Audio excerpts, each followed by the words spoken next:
आज हम लोग स्टार्ट कर रहे हैं एक्सरसाइज के साथ। एक स्टूडेंट ने अभी पूछा है कि क्वेश्चन नंबर 2 नहीं सॉल्व हुआ सर, इसको कर दीजिए। तो इसको मैंने अभी सॉल्व किया है और समझा दिया है। एक बार हम आप लोगों को समझा दे रहे हैं फिर से। इसमें ये है कि क्वेश्चन नंबर 2 में given D A by D T equal to C cross A and D B by D T equal to C cross B, दो डेरिवेटिव दिए हुए हैं, ए वेक्टर ए और वेक्टर बी का, यानी वेरिएबल वेक्टर है ये। और शो करना है कि इनका क्रॉस प्रोडक्ट यानी ए क्रॉस बी का जो डी डी टी होगा वो सी क्रॉस ए क्रॉस बी होगा।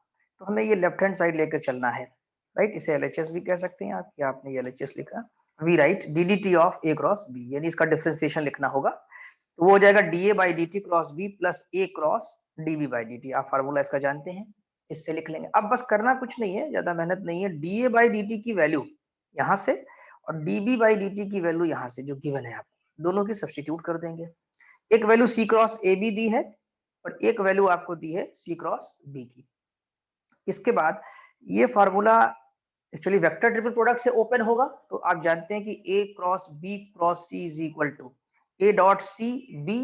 पहले ए डॉट सी लेते हैं, फिर यहाँ बी करके फिर ए के साथ बी लेते हैं, ए डॉट बी सी। तो ए क्रॉस बी लगाते हैं, तो इसलिए ये बी को हम पहले लाने के लिए यहाँ माइनस लगा ले रहे हैं, minus B cross C cross A. Comfortably ये ओपन हो जाएगा फार्मूला। और A cross C cross B ऐसे ही रखते हैं, सेम टू सेम। ठीक, अब आगे बढ़ रहे हैं इसमें, इसको ओपन कर देते हैं। वी नो दिस, तो therefore D D T of A cross B, इसको ओपन करिए। तो ए यहाँ से जब फॉर्मूला लगाएंगे, ये ओपन करेंगे तो माइनस बाहर रहेगा आपका, B dot A C minus B dot C A हो जाएगा, ये ओपन हो जाएगा। और इसका इस वाले का ओपन यहाँ से कर दीजिए, ये A dot B C minus A dot C B कर दिया आपने। ठीक, इसके बाद आप देखेंगे कि जब ये माइनस ओपन करेंगे तो ये minus B dot A C हो जाएगा और plus B dot C A plus A dot B C minus A dot C B, ये वाला लिखा हुआ है। अब फर्स्ट टर्म जो हमारा ये वाला है और जो ये थर्ड टर्म है, इसमें बी डॉट ए, आप जानते हैं कि ए dot B is equal to B dot A, तो ये कैंसिल हो जाएंगे दोनों, फर्स्ट और थर्ड। इसके बाद जो रिमेनिंग रहेगा B dot C A minus A dot C B, ये किसका फॉर्मूला लिखा है देख रहे हैं, बी दोनों में कॉमन है, तो ये सी कॉमन है, इसमें भी है सी, यहाँ पर भी अवेलेबल है, यानी एक प्रकार से। तो that can be written C cross A cross B is equal to RHS. यही आपको प्रूव करना था। तो आई थिंक पूरा सोल्यूशन समझ में आ गया होगा। अब हम लोग डिस्कस करेंगे एग्जाम्पल 5। एग्जाम्पल 5 एक्चुअली एक रिजल्ट है जिसको थ्योरम की तरह भी कह सकते हैं और आगे यूज भी कर सकते हैं, प्रॉपर्टी की तरह भी। क्या है इसमें कि show that the necessary and sufficient condition, यानी दोनों तरफ से प्रूफ करना पड़ेगा आपको, for the vector A of scalar variability to have constant magnitude is A dot D A by D T is equal to 0, यानी परपेंडिकुलर होते हैं। कांस्टेंट मैग्नीट्यूड का मतलब हुआ कि अगर वेक्टर का मैग्नीट्यूड लें ए, तो इसको आप कहेंगे कि ये कांस्टेंट है। ठीक है, तो उस स्थिति में A dot D A by D T is equal to 0, मतलब परपेंडिकुलर होना, ऑर्थोगोनल में।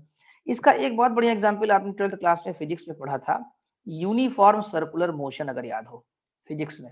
अगर इस तरीके से इसे इंटर लेते हैं और ये पॉइंट पी लेते हैं, तो इसमें जब पार्टिकल मूव करता है आपका, तो उसकी जो वेलोसिटी होती है वो टेंजेंशियल होती है, टेंजेंशियल, राइट, यानी कि ये डायरेक्शन होती है। और आप जानते हैं कि अगर पोजीशन वेक्टर r हो तो velocity is given by the formula dr by dt। इसी चैप्टर में आगे अभी हम पढ़ाएंगे भी आपको एक बार इसका प्रूफ भी, कि वेलोसिटी का एक्सप्रेशन dr बाई dt होता है। फिलहाल यहाँ देखिए, तो ये 90 डिग्री आ रहा है कि नहीं आ रहा है, यानी r dot dr by dt is equal to 0 आ रहा है। तो इस थ्योरम या इस प्रॉपर्टी का एक आपने एग्जाम्पल भी देख लिया कि यूनिफॉर्म सर्कुलर मोशन में जो r है, यानी पोजीशन वेक्टर p का r है लिया गया है, तो OP is always perpendicular to the velocity dr by dt। तो इसको प्रूफ करना है, बहुत सिंपल है। और एक बार ये प्रूफ करना पड़ेगा कि अगर हम a dot D A by D T equal to 0 लेकर के चलें तो कांस्टेंट मैग्नीट्यूड होगा। तो वाइस वर्सा करना है, यानी necessary part and sufficient part दोनों करना है। तो स्टार्ट करते हैं इसको। Given mod a equal to a where a is constant scalar, यानी कि जो है स्केलर है या कांस्टेंट हो गई है value, we have to proof a dot D A by D T is equal to 0। Typing mistake थी, a dot D A by D T is equal to 0। अब देखिए square of vector, square of its mod, यानी A square is equal to A square लिख सकते हैं। कैसे? आप जानते हैं इस चीज को कि ए dot A equal to A square हो जाएगा आपका ये, ठीक। तो वही इन्होंने लिखा है कि vector A square is equal to A square. कैसे हो जाएगा? क्योंकि दोनों के बीच का एंगल क्या हो जाएगा? जीरो। आपने ये पढ़ा है ना इस फार्मूले से, मॉड ए कॉस थीटा होता है, क्योंकि ए डॉट बी का फार्मूला क्या होता है? A dot B equal to mod B cos theta. Theta is the angle between A and B. तो यहाँ पर ए और ए के बीच का एंगल कितना हो जाएगा? जीरो हो जाएगा। तो इसलिए कॉस जीरो हो जाएगा 1, और मॉड ए का मतलब ए, मॉड ए का मतलब ए, इसलिए ये आ गया A dot A is equal to A square. तो ये चीज यहाँ लिखी है डी डी टी ऑफ, यानी दोनों तरफ हम यहाँ डिफरेंशिएट करने जा रहे हैं। तो डी डी टी ऑफ इस पे हमने मान लीजिए इम्पोज कर दिया, दोनों तरफ डिफरेंशिएशन। तो D D T of A dot A is equal to D D T of A square. अब D D T of A dot A का डिफरेंशिएशन कैसे करेंगे वो हम यहाँ दिखा दे रहे हैं, आसान है। A dot D A by D T plus D A by D T dot ए, वो यू डॉट वी वाला फॉर्म लगाया मैंने। और ये जो लिखा है राइट में डी डी टी ऑफ ए से जीरो हो जाएगा। क्यों? क्योंकि ये वेक्टर ए हमारा जो है वो कांस्टेंट मैग्नीट्यूड का है, यानी कि ए हमारा कांस्टेंट है, तो ये हो गया जीरो। अब देखिए A dot D A by D T और D D T D A by D T dot A बात एक ही है। A dot B is equal to A dot B equal to B dot A होता है, इसलिए हम इसको ट्वाइस लिख सकते हैं। यानी यहाँ लिखा हुआ टू टाइम्स ऑफ, ध्यान दीजिए, two times of A dot D A by D T is equal to zero. Zero तो इसकी वजह से आया, d D T of A square की वजह से, ठीक। Two can not be zero, two zero हो नहीं सकता, तो इसका मतलब है कि ए dot D A by D t जो है वो जीरो होगा। यानी कि अगर कांस्टेंट मैग्नीट्यूड का वेक्टर है तो वेक्टर और उसका डेरिवेटिव आपस में परपेंडिकुलर रहते हैं। तो एक बात ये बता दी गई आपको। अब यहाँ पर कन्वर्सली क्या करेंगे हम? A dot D A by D t zero लेकर चलेंगे और ए को कांस्टेंट प्रूफ करेंगे। कन्वर्सली गिवन या taking A dot D A by D T is equal to zero, we have to prove a is constant vector, यानी constant है ये हमारा। Taking A dot D A by D T is equal to zero,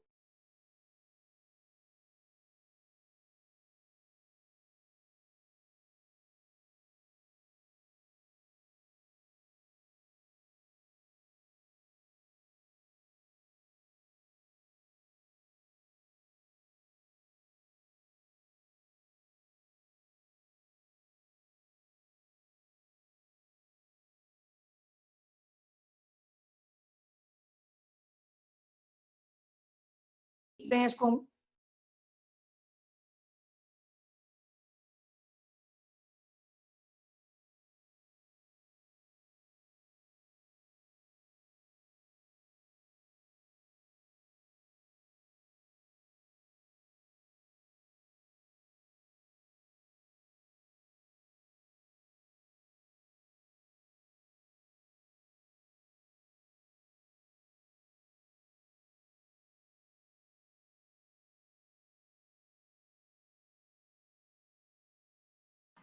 एक बार फिर से हम लोग conversely discuss करेंगे।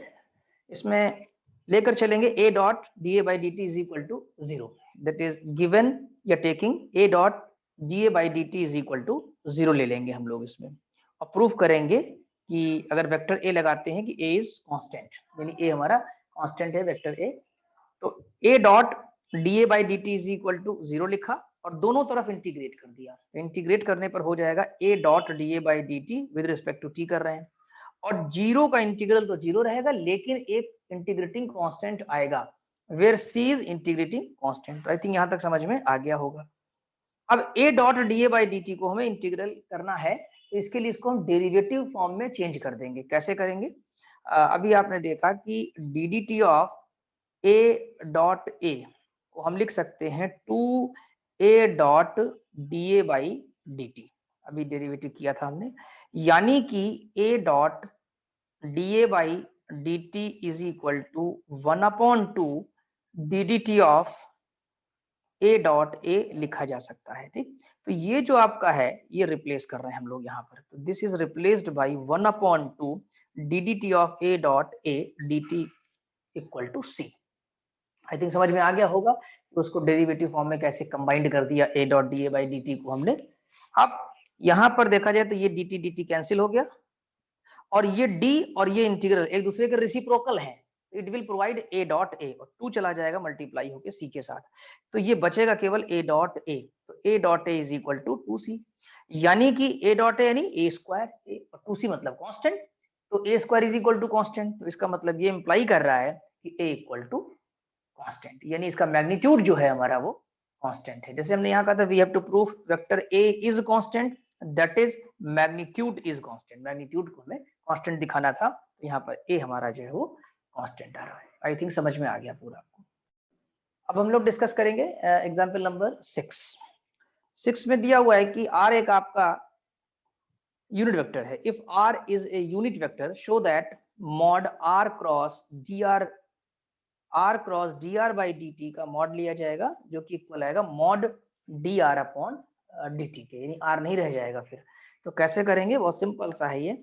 We know a cross B is equal to mod a mod b sine theta n cap. N cap actually direction होती है to the perpendicular vector a and b. अगर ये ए है ये बी है, तो जो एन आपका आएगा वो परपेंडिकुलर हो जाएगा किसके, plane containing a and b. ये हमारे एन कैप यानी इसकी डायरेक्शन है, यानी ए क्रॉस बी की जो डायरेक्शन आएगी, मान लीजिए वेक्टर सी आता है तो सी एन कैप हो जाएगा। ये आपका 12th क्लास में आपने पढ़ा है। अब अगर आप मॉड इंपोज करते हैं, क्योंकि ये मॉड के अंदर लेना है, तो ए क्रॉस बी का जब मॉड लगाएंगे, तो मॉड में मॉड लगाते नहीं है, तो ए मॉड बी तो रहेगा, साइन थीटा भी रहेगा। साइन थीटा को मॉड में रख सकते हैं, but we are not taking angle in negative, तो साइन थीटा भी नॉर्मल लिख दीजिए। हाँ, जहां तक बात है कि इसका जब मॉड हो जाएगा एन कैप का, तो यूनिट वेक्टर है और यूनिट वेक्टर का मैग्नीट्यूड 1 होता है हमेशा, ठीक। तो mod n cap is equal to 1 put कर देंगे, इसलिए यहाँ पर एन कैप नहीं दिखाई दे रहा है आपको मॉड लेने के बाद। अब इस ए की जगह हम सब्स्टिट्यूट करने वाले हैं r as per your question, और बी की जगह हम सब्स्टिट्यूट कर देंगे d r by D t as a requirement of the question. तो ये ऑटोमेटिक बन जाएगा यहाँ पर आपका r cross d r by D t, replacement कर दिया है ए और बी का हमने। तो मॉड आर हो जाएगा और mod d r by D T हो जाएगा और साइन थीटा हो जाएगा। आई थिंक क्वेश्चन नंबर 1 समझ में आ गई होगी, जस्ट रिप्लेसमेंट, राइट। अब थीटा क्या है, एंगल बिटवीन, जैसे यहाँ पर थीटा क्या था, angle between A and b, angle a b के बीच का लिया जाएगा। तो इसी तरह यहाँ पर theta is the angle between, now theta is the angle between r and d r by D t. But r का अगर मॉड ले रहे हैं, ये यूनिट वेक्टर दिया है आपको, प्रॉब्लम में कहा गया है कि r is a unit vector. हाँ, कैप नहीं लगाया, ऐसे तो कैप लगाया जाता है, लेकिन उन्होंने कहा कि ये यूनिट वेक्टर है, यानी इसका मैग्नीट्यूड कितना हो जाएगा, 1 हो जाएगा, यानी कांस्टेंट मैग्नीट्यूड हो जाएगा। But mod r equal to 1 since r is a unit vector having its constant magnitude। और अभी आपने पीछे पढ़ा है कि अगर कोई वेक्टर कांस्टेंट मैग्नीट्यूड का है तो वो और उसका डेरिवेटिव, यानी वेक्टर और वेक्टर के डेरिवेटिव 90 डिग्री पे होते हैं, यानी उनका एंगल कितना होता है, π/2 होता है। तो वही चीज यहाँ कही, देयरफॉर बाय थ्योरम 1, उसको थ्योरम 1 भी कह रहे हैं एग्जांपल 5 को, r dot dr by dt is equal to 0, ये यही चीज अप्लाई कर दिया, यानी थीटा इक्वल टू π/2। तो अब इस थीटा इक्वल टू π/2 की वैल्यू आप यहाँ सब्स्टिट्यूट कर दीजिए, तो साइन थीटा कितना होने वाला है, 1 होने वाला है, और मॉड r कितना होने वाला है, 1। तो बचेगा क्या फिर आपके पास, आपके पास केवल और केवल रह जाएगा राइट साइड में mod dr by dt। I think पूरा समझ में आ गया होगा आपको कि मॉड dr बाई dt किस तरह से आंसर आएगा। अब हम लोग डिस्कस करेंगे एग्जांपल 7। एग्जांपल 7 में है कि prove that necessary and sufficient condition that the vector A has a fixed direction is A cross dA by dt is equal to 0। यानी अगर इसकी डायरेक्शन क्या हो, फिक्स हो जाए, जैसे कि ये वेक्टर है तो वेक्टर को लिखते हैं मॉड ए कैप, तो अब डायरेक्शन इसकी फिक्स हो जाए तब आपको प्रूफ करना है, यानी कि ए कैप फिक्स हो जाए आपका, तो A cross D A by D T is equal to 0। तो इसको पढ़ते हैं, सोल्यूशन इसका समझा दे रहे हैं आपको। Given a has fixed direction we have to prove a cross D A by D T is equal to 0। तो let vector a is equal to a cap, जहां ए का मतलब है मैग्नीट्यूड ऑफ ए। अब इसका एलएचएस ले लीजिए, एक प्रकार से हमने इसका एलएचएस ले लिया, A cross D A by D T. अब यहाँ वैल्यू पुट कर दी वेक्टर ए की, क्या, ए कैप, और यहाँ पर भी वेक्टर ए की वैल्यू पुट कर दी आपने, क्या, ए कैप। अब इसमें से मैग्नीट्यूड ए है और ए कैप उसकी डायरेक्शन है, तो इसको हम यहाँ पर क्या करेंगे, डिफरेंशिएट करेंगे। जैसे आपने याद होगा ये वाला पढ़ा था dt ऑफ फाई u, याद है dt ऑफ फाई u में क्या किया था, वैसे जैसे d फाई कर लिया आपने, dt फिर u लिख दिया, वेक्टर तो है नहीं, u वेक्टर है आपका, ठीक है, और फाई लिख लिया और du बाई dt कर दिया। उसी तरीके से यहाँ पर ये जो है a कैप वो अपनी जगह लिखा हुआ है, इसका डिफरेंशियल किया हम लोगों ने, तो यहाँ आया da by dt a cap plus a cap by dt, लेकिन इसकी वैल्यू हो जाएगी 0। क्यों हो जाएगी, क्योंकि has fix direction, direction fix है, नहीं a कैप फिक्स है। और अगर देखा जाए तो देखिए इसमें जब आप आगे बढ़ेंगे, यानी कि इस एक कैप को इस पे इंपोज करेंगे क्रॉस के साथ, ए को नहीं, ए अपनी जगह रहेगा।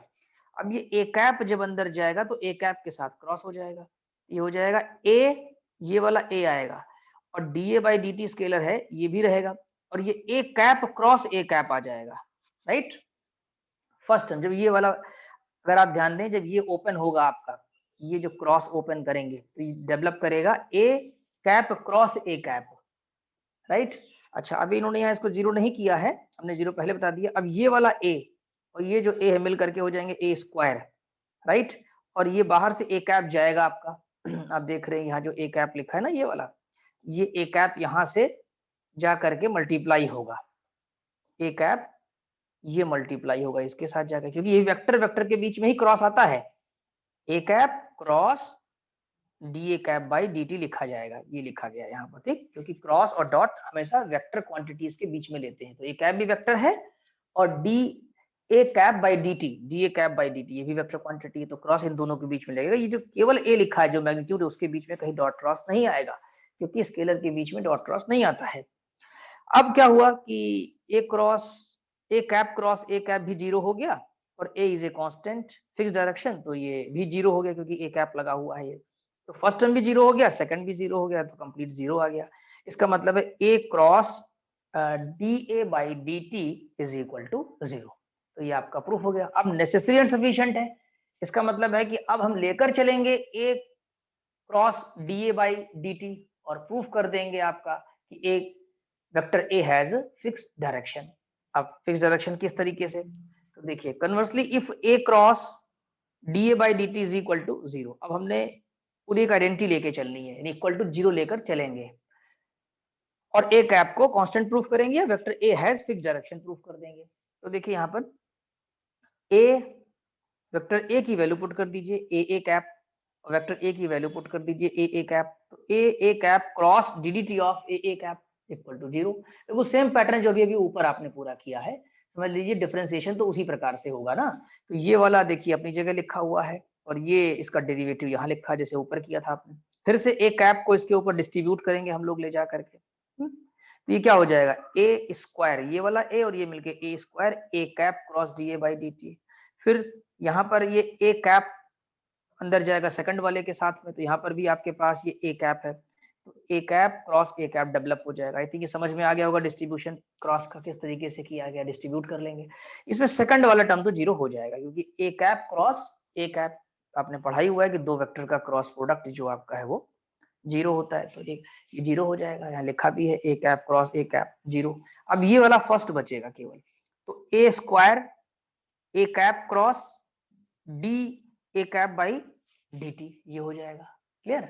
अब ए स्क्वायर जीरो हो नहीं सकता, तो जो ब्रैकेट का टर्म है वो जीरो हो जाएगा, यानी A cap cross D A by D T, D A cap by D T is equal to zero. तो आई थिंक यहाँ तक पूरा समझ में आ गया आपको। अब हमें यहाँ पर थोड़ा सा डिस्कशन करना है, क्या, जब क्रॉस प्रोडक्ट जीरो होता है तो या तो कोलिनियर हो या फिर एक इनमें से जीरो हो, यानी D A by D T या तो जीरो होगा या कोलिनियर होगा। कोलिनियर मतलब जैसे कि ए क्रॉस बी जीरो है, तो ए बी जो है वो लैम्डा टाइम्स ऑफ ए होगा, कोलिनियर होगा, पैरेलल भी कह सकते हैं इस तरीके से, ठीक, एक ही लाइन में होना। तो ये इंप्लाई कर रहा है कि जो D A by D t का नेचर है ना वो क्या होना चाहिए, आइदर ये तो जीरो हो जाए, तो किसी वेक्टर का जीरो वेक्टर के साथ क्रॉस प्रोडक्ट जीरो हो जाएगा, ठीक है। लेकिन एक पॉसिबिलिटी और भी है कि कोलिनियर हो जाए, तो either D A by D T is equal to zero और D A by D T is collinear with A, लेकिन कोलिनियर हो नहीं सकता। कारण क्या है, but A cap has constant magnitude, therefore इन दोनों के बीच का जो एंगल है ना A cap and D A cap by D T वो 90 डिग्री होगा, क्योंकि अभी आपने पीछे पढ़ा था कि ए थ्योरम वही 5 या एग्जांपल 5 जो थी, इसको थ्योरम 1 भी कह रहे हैं हम लोग, ए dot D A by D T की वैल्यू क्या होगी 0, अगर कांस्टेंट मैग्नीट्यूड है, कांस्टेंट मैग्नीट्यूड होने की वजह से तो ए कैप तो कांस्टेंट मैग्नीट्यूड का ही है, यूनिट वेक्टर है, और D A by D T तो इनके बीच का एंगल क्या होगा 90 हो जाएगा, इसका तो कोलिनियर नहीं हो सकता। तो देखिए और D A cap by D T is collinear with A cap but A cap has constant magnitude therefore A cap is perpendicular with D A cap by D T, तो यानी कि कोलिनियर वाली पॉसिबिलिटी खत्म हो गई। तो possibility कौन सी बची हमारे पास, the possibility left D A cap by D T is equal to 0 which implies A cap is constant, किसी कांस्टेंट का ही डिफरेंशिएशन 0 आता है, तो which implies a cap is constant, thus vector A has fixed direction, यानी कि जो vector A है उसकी डायरेक्शन फिक्स है क्योंकि a कैप हमारा कांस्टेंट आ रहा है। तो आई थिंक पूरा समझ में आ गया होगा।